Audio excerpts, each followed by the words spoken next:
الحمدللہ رب العالمین والصلاة والسلام علی سید الانبیاء والمرسلین اما بعد۔ عزیزان گرامی، آج 3 رمضان ہیں۔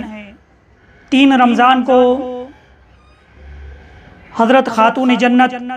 سیدہ فاطمۃ الزہرا رضی اللہ تعالی عنہا کا یوم وصال ہے۔ اعلیٰ حضرت امام احمد رضا رحمۃ اللہ تعالی علیہ ان کی بارگاہ میں خراج عقیدت پیش کرتے ہوئے یوں عرض کرتے ہیں: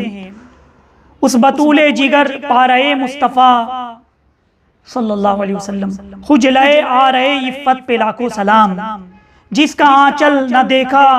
ماہ و مہر نے، اس ردائے نزاہت پہ لاکھوں سلام، سیدہ زاہدہ طیبہ طاہرہ، سیدہ زاہدہ طیبہ طاہرہ، جان احمد کی راحت پہ لاکھوں سلام۔ عزیزان گرامی، سیدہ فاطمۃ الزہرا رضی اللہ تعالی عنہا حضور صلی اللہ علیہ وسلم کی سب سے چھوٹی صاحبزادی اور سب سے لاڈلی صاحبزادی ہے۔ میرے آقا صلی اللہ علیہ وسلم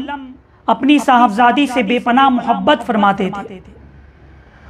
بخاری شریف کی حدیث ہے، مسلم شریف میں بھی حدیث موجود ہے۔ حضور صلی اللہ علیہ وسلم فرماتے ہیں کہ فاطمہ میرے جگر کا ٹکڑا ہے، جس نے اسے غضب نہ کیا اس نے مجھے غضب نہ کیا۔ رحمت عالم صلی اللہ علیہ وسلم سیدہ سے کتنی محبت فرماتے تھے کہ جب بھی خاتون جنت رضی اللہ تعالی عنہا تشریف لاتی، میرے آقا صلی اللہ علیہ وسلم اپنی مسند پر جلوہ افروز ہوتے۔ خاتون جنت کی تشریف آوری کے بعد میرے آقا صلی اللہ علیہ وسلم کھڑے ہو جاتے اور اپنی مسند پر خاتون جنت رضی اللہ تعالی عنہا کو بٹھا دیا کرتے تھے۔ عزیزان گرامی، اس زمانے میں جب کہ لڑکیاں انہیں منحوس سمجھا جاتا تھا، لڑکیوں کو زندگی کے وجود سے محروم کر دیا جاتا تھا، لڑکیوں کو زندہ درگور کر دیا جاتا تھا، باپ اپنے بچی کا گلا دبا دیا کرتا تھا، منحوس سمجھتا تھا۔ میرے آقا صلی اللہ علیہ وسلم نے اپنی لاڈلی بیٹی، اپنی شہزادی کو جو عزت دی، جو آپ نے احترام کیا، ایک درس اور ایک مثال دی زمانے کو کہ اے لوگوں، بیٹیوں کو ظلم نہیں کرنا چاہیے بلکہ بیٹیوں سے محبت کرنا چاہیے، بیٹیوں پر شفقت کرنا چاہیے، بیٹیوں کا احترام کرنا چاہیے۔ عزیزان گرامی، ایک باپ کو، ہمارے گھر میں بھی بیٹیاں ہیں، ایک باپ کو بیٹی سے کتنی محبت ہوتی ہے۔ اس باپ کے دل سے پوچھو جب اپنی بچی کو پال پوس کر تربیت کر کے بڑا کرتا ہے اور پھر اس کے بعد شادی کر کے نکاح کر کے جب وہ گھر سے رخصت ہوتی ہے، باپ جب الوداع کہتا ہے اپنی بچی کو، اپنی گھر سے رخصت کرتا ہے، تو اس وقت باپ کے دل پر کیا گزر رہی ہوتی ہے، باپ کے دل کی کیسی کیفیت ہوتی ہے، کتنی اس کو اشکباری ہوتی ہے، اس کی اہمیت اور اس کا تصور ہم اور آپ نہیں کر سکتے۔ ایک باپ ہی جانتا تھا۔ مگر وہ زمانہ کیسا ظلم بھرا زمانہ تھا کہ وہی باپ اپنی بیٹی کا زندہ درگور کر دیتا تھا، زندہ گلا دبا دیا کرتا تھا اور چین کی نیند بھی سویا کرتا تھا۔ عزیزان ملت اسلامیہ، اس کے بعد میرے آقا صلی اللہ علیہ وسلم نے ایسا درس دیا، ایسا انقلاب آیا کہ جو لوگ بیٹیوں کے وجود کو منحوس سمجھا کرتے تھے، وہ بیٹیوں کو تربیت کرنا، بیٹیوں کی عزت کرنا، بیٹیوں کی تعلیم دینا اور بیٹیوں کو پالنا پوسنا باعث فخر اور باعث ثواب سمجھنے لگے۔ عزیزان گرامی، حضرت سیدہ فاطمۃ الزہرا رضی اللہ تعالی عنہا کا مقام اور مرتبہ بڑا ہی بلند و بالا ہے۔ حضور صلی اللہ علیہ وسلم کی بارگاہ میں جب کبھی سیدہ کوئی عرض کرتی، کوئی خواہش پیش کرتی، تو میرے آقا صلی اللہ علیہ وسلم کبھی نہ نہیں فرماتے، کبھی سیدہ کی خواہش رد نہیں کی جاتی، کبھی سیدہ کا قول رد نہیں کیا جاتا۔ میرے آقا صلی اللہ علیہ وسلم ہر خواہش پوری کیا کرتے تھے۔ اسی لیے اہل تصوف لکھتے ہیں کہ حضرت سیدہ خاتون جنت رضی اللہ تعالیٰ عنہا کے وسیلے سے حضور صلی اللہ علیہ وسلم کی بارگاہ میں اگر عرض کیا جائے تو میرے آقا صلی اللہ علیہ وسلم ضرور اس دعا کو قبول فرماتے ہیں، ضرور اس عرضی کو قبول فرماتے ہیں، اس لیے کہ خاتون جنت کا وسیلہ پیش کیا جا رہا ہے، رحمت عالم صلی اللہ علیہ وسلم کی لاڈلی صاحبزادی کا وسیلہ پیش کیا جا رہا ہے۔ عزیزان گرامی، اسی لیے تو شیخ سعدی دعا میں اللہ تبارک و تعالیٰ کی بارگاہ میں یوں عرض کرتے ہیں، الہی بحق بنی فاطمہ کہ بر قول ایمان کنی خاتمہ۔ حضرت شیخ سعدی رضی اللہ تعالیٰ عنہ کس وسیلے سے دعا کر رہے ہیں کہ اے اللہ حضرت فاطمہ رضی اللہ تعالیٰ عنہ کی اولاد کا واسطہ، ان کی آل کا واسطہ کہ میرا خاتمہ ایمان پر فرما۔ حضرت شیخ سعدی ایک بڑے پائے کے بزرگ ہیں، حضرت سیدہ کے وسیلے سے، ان کی آنکھ کے وسیلے سے دعا کر رہے ہیں۔ پھر اس کے بعد شیخ سعدی نے کیا لکھا، کیا دعا کی؟ اگر دعوتم رد کنی در قبول، اگر دعوتم رد کنی در قبول، منو دست دامان آل رسول، یعنی اے اللہ اگر تو میری دعا کو رد کر دے یا اگر میری دعا کو قبول بھی کر لے تو یہ تو دیکھ اے پروردگار عالم میرے ہاتھ میں کس کا دامن ہے، میرے ہاتھ میں آل رسول کا دامن ہے، میرے ہاتھ میں اہل بیت کا دامن ہے، میرے ہاتھ میں سیدہ کا دامن ہے۔ عزیزان ملت اسلامیہ، اہل تصوف نے ہمیں سکھایا کہ سیدہ کے وسیلے سے دعا کرو، ان کے توسل سے دعا کرو، ان سے اکتساب فیض کرو، تمہاری دعائیں قبول ہوں گی۔ عزیزان ملت اسلامیہ، اسی طرح ڈاکٹر اقبال نے بھی کیا خوب شعر کہا، مریم یک نسبت عیسیٰ عزیز، حضرت مریم سلام اللہ علیہا، ان کا مقام اور مرتبہ قرآن عظیم سے ثابت ہے۔ سورہ مریم ان کی عصمت اور ان کی پاک دامنی اور ان کے فضائل پر مبنی ہے۔ حضرت مریم رضی اللہ تعالی عنہ، ان کو نسبت کیا ہے کہ وہ ایک نبی کی ماں ہے، ایک نبی کی والدہ ہیں۔ تو وہی ڈاکٹر اقبال کہہ رہے ہیں، مریم از یک نسبت عیسیٰ عزیز، اقصی نسبت حضرت زہرا عزیز۔ عزیزان ملت اسلامیہ، حضرت مریم رضی اللہ تعالی عنہ کو ایک نسبت ہے، یعنی وہ حضرت عیسیٰ علیہ السلام کی والدہ ہیں، اور یہاں پر حضرت فاطمہ الزہرا رضی اللہ تعالی عنہ کی نسبت تو دیکھیے، یعنی پہلی نسبت میرے آقا صلی اللہ علیہ وسلم والد ماجد، نور چشم رحمت للعالمین، امام اولین والآخرین، حضور صلی اللہ علیہ وسلم کی نور نظر ہے، اور میرے آقا صلی اللہ علیہ وسلم امام اولین و آخرین ہیں۔ عزیزان ملت اسلامیہ، حضرت مریم رضی اللہ تعالیٰ عنہ حضرت عیسیٰ علیہ السلام کی والدہ ہیں، اس کی وجہ سے ان کی نسبت کی وجہ سے ان کا مقام اور مرتبہ بڑا ہی بلند و بالا ہے۔ تو وہی حضرت عیسیٰ علیہ السلام مسجد اقصی میں میرے آقا صلی اللہ علیہ وسلم کے پیچھے نماز ادا کر رہے ہیں، میرے آقا صلی اللہ علیہ وسلم کی اقتداء میں نماز ادا کر رہے ہیں۔ عزیزان ملت اسلامیہ، اور دوسری نسبت حضرت مولا کائنات مولا علی رضی اللہ تعالیٰ عنہ کی زوجہ مطہرہ ہیں، یہ دوسری نسبت۔ تیسری نسبت حضرت امام حسن، حضرت امام حسین رضی اللہ تعالی عنہما، ان کی والدہ ہیں۔ نبی کے گھر کی ہے عظمت، نبی سے سنتے ہیں، نبی کے گھر کی ہے عظمت، نبی سے سنتے ہیں، علی کے گھر کی ہے عزت، علی کے گھر کی ہے عزت، علی سے سنتے ہیں، وہ جس نے معزز کیا گھرانے کو، حسین پاک کے جس نے دیا زمانے کو۔ عزیزان ملت اسلامیہ، حضرت امام حسن، امام حسین رضی اللہ تعالیٰ عنہ، جنہوں نے اسلام کے لیے کیسی قربانیاں دی کہ جب شریعت اسلامیہ پر ضرب لگائی گئی، شریعت اسلامیہ کو پامال کیا جانے لگا، اسلامی قانون کو پامال کیا جانے لگا تو امام حسین رضی اللہ تعالیٰ عنہ نے اسلام کے پرچم کو سرنگو نہیں ہونے دیا، اپنی جان کا نذرانہ پیش کر دیا، اپنے گھر والوں کو قربان کر دیا، تمام لوگوں کو قربان کر دیا، مگر اسلام کو انہوں نے سربلند کیا۔ عزیزان گرامی، تو یہ حضرت سیدہ فاطمہ الزہرا رضی اللہ تعالیٰ عنہا کی تربیت ہے، اور کیسی آپ کی تربیت تھی، اللہ اکبر، قربان جائیے۔ حضرت سلمان فارسی رضی اللہ تعالیٰ عنہ فرماتے ہیں کہ حضور صلی اللہ علیہ وسلم کے حکم سے حضرت سیدہ خاتون جنت رضی اللہ تعالیٰ عنہ کے گھر پر تشریف لے گئے۔ آپ فرماتے ہیں کہ جب گھر پر تشریف لے گئے تو حضرت امام حسن رضی اللہ تعالیٰ عنہ اور حضرت امام حسین رضی اللہ تعالیٰ عنہ سو رہے تھے، آرام کر رہے تھے، اور حضرت سیدہ خاتون جنت فاطمہ الزہرا رضی اللہ تعالی عنہا اپنے دونوں شہزادوں کو پنکھا جھل رہی تھی،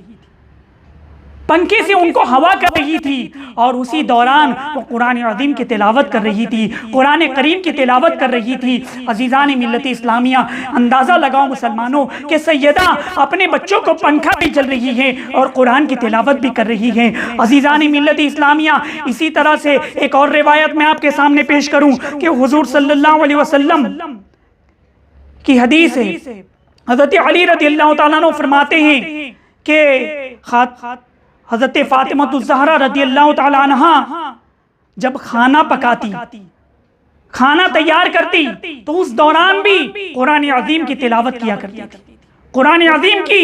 تلاوت کیا کرتی تھی۔ عزیزان ملت اسلامیہ، میرے آقا صلی اللہ علیہ وسلم نماز کے لیے تشریف لے جا رہی ہیں، سیدہ کے مکان کے پاس سے گزر ہوا، چکی چلانے کی آواز آ رہی تھی، چکی پیسنے کی، آٹا پیسنے کی، گیہوں پیسنے کی آواز آ رہی تھی۔ میرے آقا صلی اللہ علیہ وسلم دعا دیتے ہیں کہ اے پروردگار عالم، اے رب قدیر، میری بیٹی فاطمہ کو ریاضت اور اس طرح سے وضاحت کی جزائے خیر عطا فرمانا، اور حالت فقر میں یعنی اس غریبی میں میری بیٹی کو ثابت قدم رکھنا۔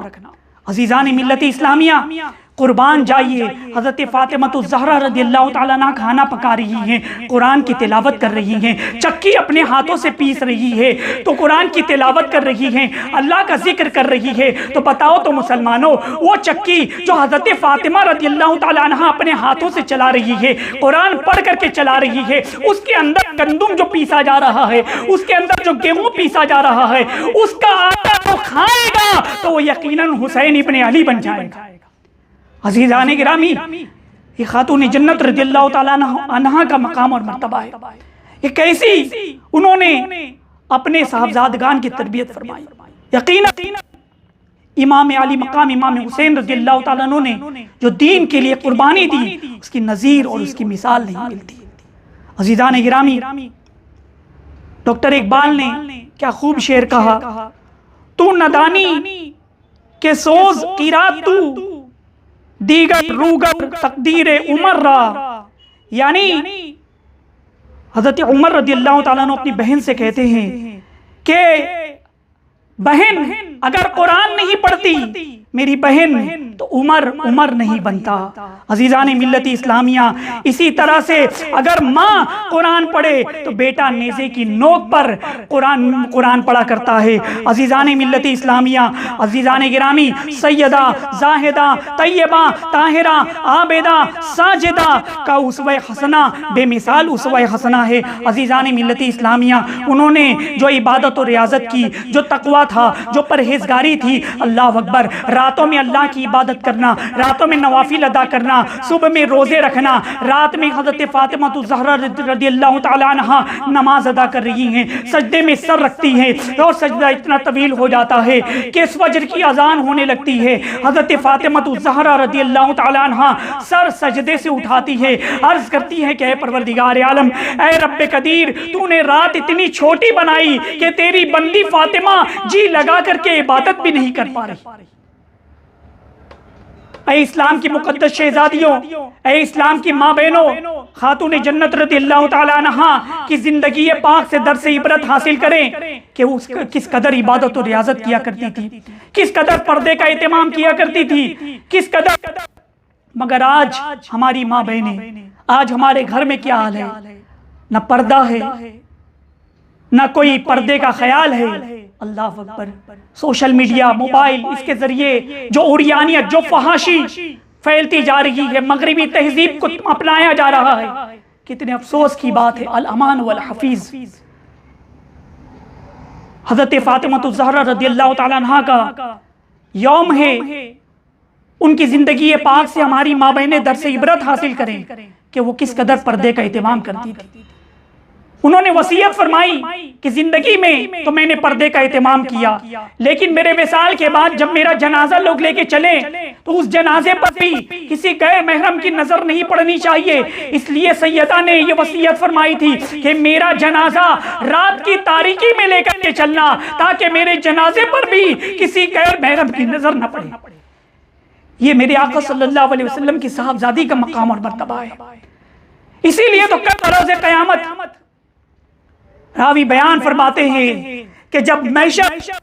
لگا ہوگا، تمام اہل محشر موجود ہوں گے، اولین و آخرین موجود ہوں گے، انبیاء موجود ہوں گے اور رسول موجود ہوں گے، اولیاء موجود ہوں گے، تمام لوگ ہوں گے۔ جب حضرت فاطمہ الزہرا رضی اللہ تعالی عنہ پل صراط سے گزرنے والی ہوں گی تو اس کے باوجود اس سے پہلے اے منادی ندا کرے گا کہ اہل محشر اپنی اپنی گردنوں کو جھکا لو، اے محشر والو اپنی اپنی آنکھوں کو بند کر لو، فاطمہ بنت محمد صلی اللہ علیہ وسلم پل صراط سے گزرنے والی ہیں۔ تمام اہل محشر اپنی گردنوں کو خم کر لیں گے، پھر اس کے بعد حضرت فاطمہ الزہرا رضی اللہ تعالی عنہا 70,000 حوروں کے جھرمٹ میں پل صراط سے پار جائیں گے۔ عزیزان گرامی، سیدہ زاہدہ طیبہ طاہرہ جان احمد کی راحت پہ لاکھوں سلام۔ حضرت سیدہ فاطمہ الزہرا رضی اللہ تعالی عنہا کہ زندگی پاک سے ہماری ماں بہنیں درس عبرت حاصل کریں۔ آئیے میں آپ کو بتاؤں ان کا مقام اور مرتبہ کیا ہے۔ حضرت عثمان غنی رضی اللہ تعالیٰ عنہ نے حضور صلی اللہ علیہ وسلم کی دعوت کی اور خوب اہتمام کیا۔ اللہ تعالیٰ نے انہیں غنی بنایا تھا، بے پناہ دولت تھی، انواع و اقسام کے کھانے، دسترخوان بھرا ہوا ہے۔ میرے آقا صلی اللہ علیہ وسلم کو لینے کے لیے تشریف لے گئے۔ آقا صلی اللہ علیہ وسلم تشریف لے جاتے ہیں، قدم آگے بڑھا رہے ہیں، حضرت عثمان غنی رضی اللہ تعالیٰ عنہ قدم کو گن رہے ہیں، قدم کو گن رہے ہیں۔ جتنے قدم چل کر کے میرے آقا صلی اللہ علیہ وسلم حضرت عثمان غنی رضی اللہ تعالیٰ عنہ کی دعوت پر ان کے گھر تشریف لائے، دعوت ختم ہوئی، حضرت عثمان غنی رضی اللہ تعالیٰ عنہ عرض کرتے ہیں کہ یا رسول اللہ صلی اللہ علیہ وسلم، میں نے آپ کے قدموں کو گنا، آپ جتنے قدم گن کر کے میرے گھر تشریف لائے، میں ہر قدم کے بدلے ایک ایک غلام کو آزاد کروں گا، ایک ایک غلام کو آزاد کروں گا۔ اتنی عظیم دعوت کی انہوں نے۔ حضرت علی رضی اللہ تعالیٰ عنہ بھی تشریف فرما، دعوت ختم ہوئی، حضرت علی رضی اللہ تعالیٰ عنہ گھر گئے، اپنی زوجہ فاطمہ الزہرا رضی اللہ تعالیٰ عنہ سے فرمایا کہ آج عثمان غنی رضی اللہ تعالیٰ عنہ نے بہت اچھی دعوت، بہت بڑی دعوت، انواع و اقسام کے کھانے، دسترخوان بھرا تھا، اور ہر قدم کے بدلے عثمان غنی رضی اللہ تعالیٰ عنہ نے ایک غلام آزاد کیا حضور صلی اللہ علیہ وسلم کے ہر قدم کے بدلے۔ حضرت فاطمہ رضی اللہ تعالیٰ عنہ نے حضرت علی رضی اللہ تعالیٰ عنہ کو جب ملول دیکھا تو کہا کہ آپ بھی جائیں اور بابا جان سے دعوت میں بلائیے، حضور صلی اللہ علیہ وسلم کی بارگاہ میں دعوت کے لیے عرض کیجئے۔ حضرت علی رضی اللہ تعالیٰ عنہ حضور صلی اللہ علیہ وسلم کی بارگاہ میں جاتے ہیں اور دعوت دیتے ہیں، اور ادھر حضرت فاطمہ الزہرا رضی اللہ تعالیٰ عنہ کے مکان پر کھانے پینے کے لیے کچھ نہیں، فقیری کی زندگی گزار رہی۔ بظاہر آپ نے ہنڈی میں پانی ڈال کر آگ پر رکھ دیا، اس کے بعد جا نماز بچھا کر کے اللہ کی بارگاہ میں دعا کرتی ہیں کہ اے پروردگار عالم، اے رب قدیر، آج میں تیرے محبوب صلی اللہ علیہ وسلم کی دعوت رکھی ہوں، گھر میں کچھ بھی نہیں ہے، عزیزان ملت اسلامیہ، اللہ تبارک و تعالیٰ نے خاتون جنت کی دعا کو قبول فرما لی، اور وہ جو ہنٹی تھی اس کے اندر جنت سے اللہ تبارک و تعالیٰ نے کھانا بھیج دیا، جنت کا کھانا وہاں پر اترا۔ عزیزان ملت اسلامیہ، جب حضور علیہ الصلوۃ والسلام تشریف لائے، میرے آقا صلی اللہ علیہ وسلم دسترخوان پر تشریف فرما تھے، کھانا کھا رہے ہیں، قربان جائیے اب وہ تو نبی یہ علم غیب جانتے ہیں، ہمارے آقا چھپی ہوئی باتوں کو جانتے ہیں۔ میرے آقا صلی اللہ علیہ وسلم کھا رہے ہیں، صحابہ کرام کھانا تناول فرما رہے ہیں۔ میرے آقا صلی اللہ علیہ وسلم نے فرمایا کہ اے میرے صحابہ سنو سنو، یہ جو تم کھانا کھا رہے ہو، یہ کھانا جانتے ہو کہاں سے آیا ہے؟ یہ کھانا میری بیٹی فاطمہ کے لیے اللہ تبارک و تعالی نے جنت سے بھیجا ہے، جنت سے بھیجا ہے۔ عزیزان ملت اسلامیہ، قربان جائیے سیدہ فاطمہ الزہرا رضی اللہ تعالیٰ عنہ کا مقام و مرتبہ۔ پھر اس کے بعد حضرت فاطمہ الزہرا رضی اللہ تعالیٰ عنہ دعا کرتی ہے کہ اللہ عثمان غنی نے میرے آقا صلی اللہ علیہ وسلم کے ہر قدم کے بدلے غلام کو آزاد کیا تھا، اے پروردگار عالم میں تیری بارگاہ میں دعا کرتی ہوں کہ میں حضور علیہ الصلوۃ والسلام کے ہر قدم کے بدلے اے اللہ حضور علیہ الصلوۃ والسلام کے گنہگار امتیوں کو جہنم سے آزاد فرما۔ ادھر خاتون جنت رضی اللہ تعالیٰ عنہ کی دعا کے لیے ہاتھ اٹھے تھے، ادھر جبرائیل امین میرے آقا صلی اللہ علیہ وسلم کی بارگاہ میں حاضر ہوتے ہیں، عرض کرتے ہیں کہ یا رسول اللہ صلی اللہ علیہ وسلم، اللہ تعالیٰ نے آپ کی صاحبزادی حضرت فاطمہ رضی اللہ تعالیٰ عنہ کی دعا قبول فرما لی، اور آپ کے ہر قدم کے بدلے 1,000 جہنمیوں کو جہنم سے آزاد کر دیا۔ سیدہ زاہدہ طیبہ طاہرہ جان احمد کی راحت پہ لاکھوں سلام۔ اللہ تبارک و تعالیٰ سے دعا ہے کہ سیدہ خاتون جنت رضی اللہ تعالیٰ عنہ کے صدقے میں ہم سب کی پریشانیوں کو، گناہوں کو، مصیبتوں کو دور فرما دے۔ اللہ تبارک و تعالیٰ ان کے صدقے میں رمضان میں خوب سے خوب عبادت کرنے کی توفیق عطا فرمائے، ان کے صدقے میں ہمارے روزوں کو قبول فرمائے، ہماری تراویح کو قبول فرمائے، ہماری عبادتوں کو قبول فرمائے۔ وما علینا الا البلاغ۔ السلام علیکم۔